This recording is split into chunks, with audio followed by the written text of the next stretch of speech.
রাজধানীর আগারগাঁওয়ে ফুটপাত ও সড়ক দখল করে গড়ে ওঠা সামাজিক যোগাযোগ মাধ্যমে ভাইরাল হওয়া মিজানের বাতের হোটেল বর্তমানে আর নেই।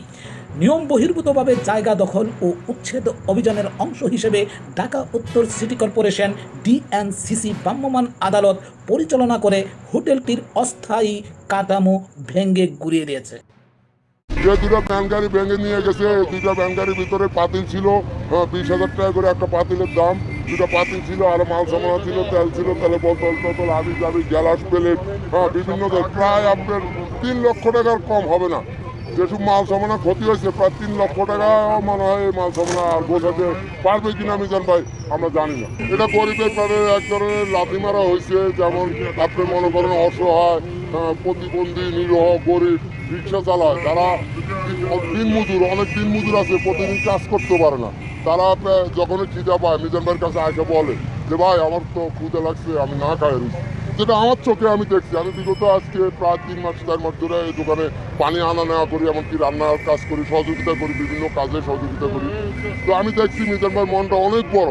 উনি ওর কাছে যখনই আসে কেউ বলে যে আমি ভাত খাইনি, উনি ঠিকই তখন ওই লোকটারে কয় আপনি হাত দিয়ে নেন, আমাদের স্টাফকে ডাক দিয়ে বলে এই তাড়াতাড়ি করে ওনারে ভাত দেওয়ার ব্যবস্থা করেন। বা অনেক সময় ভিডিও করা হয়, ভিডিও ছাড়াও আমরা প্রতিদিন মিজান ভাই যাওয়ার পরে মিজান ভাই থাকতে অর্ডার মিজান ভাই যে আমার লাভ হোক আর যাই হোক, লস হয়ে যাক, সব কিছু লস হয়ে যাক, তবু আমি অসহায় মানুষের সাথে দাঁড়াবো। প্রতিদিন 100 মানুষকে উনি ফ্রি খাওয়াইতো। 32 ইঞ্চি জেভিকো টিভি এখন মাত্র 15,000 টাকায়, সাথে পাচ্ছেন 3 বছরের প্যানেল ওয়ারেন্টি। উনি যাওয়ার পর আমাদেরকে বলে গেছে যে আপনারাও যতটুকু সাধ্য আপনাদের কুলায় আমার দোকানটা খোলা রাখা, আপনারা সবাই খেজমত করবেন। আমি যেভাবে চালাইছি আপনারা অতটুকু না পারলো কিছু কম বেশ হলেও আপনারা চালায়নি। তো আমরা প্রতিদিন 50-60 জন মানুষকে ইনশাল্লাহ আমরা প্রতিবন্ধী অসহায় মানুষকে মিজান ভাই যাওয়ার পরের থেকে আমরা এটি চালায় যাচ্ছি, খাওয়া দাওয়া চালায় যাচ্ছি, কারোকে রিটার্ন করিনি। কিন্তু আজকে হঠাৎ করে আমাদের রান্না বাড়া সম্পূর্ণ কিছু কমপ্লিট, প্রায় 30 কেজির মতো গোস, এরপরে দিয়ে আপনার 4 বস্তা চাউল, 3 ডেকচি ভাত চড়ানো হয়েছে, তরকারি হয়ে গেছে, ভাত নষ্ট হয়ে গেছে 2 ডেকচি, একবারই ময়লা সলা পইরা, আর আপনার তরকারিও অনেক নষ্ট হয়ে গেছে গা। আমরা অল্প কিছু রক্ষা করতে পারছি, ওইগুলো ভ্যান গাড়িতে করে আমরা নিয়ে গেছি। আর বাদ বাকি আমাদের সম্পূর্ণ কিচ্ছু নাই, কিচ্ছু নাই বললে চলে। পানির গ্লাসটা অবধি, ভাতের প্লেট সহকারে পানির গ্লাস সর্বকিছু দোকানের নিচে জাতা পড়ে গেছে, এমনকি অনেক কিছু ভ্যানে চুরে গেছে, অনেক কিছু ওই দিক দিয়ে অনেক মানুষও নিয়ে গেছে গা।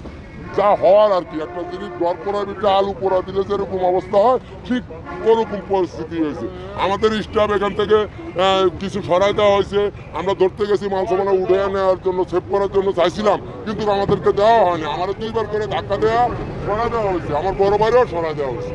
আর কি বলবো, জনগণের কাছে এড়িয়ে যাওয়া আমাদের মতো, আমাদের প্রতি যে মনে করেন বল আপনারা অত্যাচার করেন, জুলুম বলেন বা যে কোনো বিষয়ে আপনারা এটা মতামত করেন, এই ধরনের কাজ যেন আর কোনো গরিব দুঃখী অসহায় মানুষের যেন এরকম ক্ষতি না হয়, আপনারা একটু এই জন্য ভিডিওটা ভালোভাবে শেয়ার করবেন, কমেন্ট করবেন।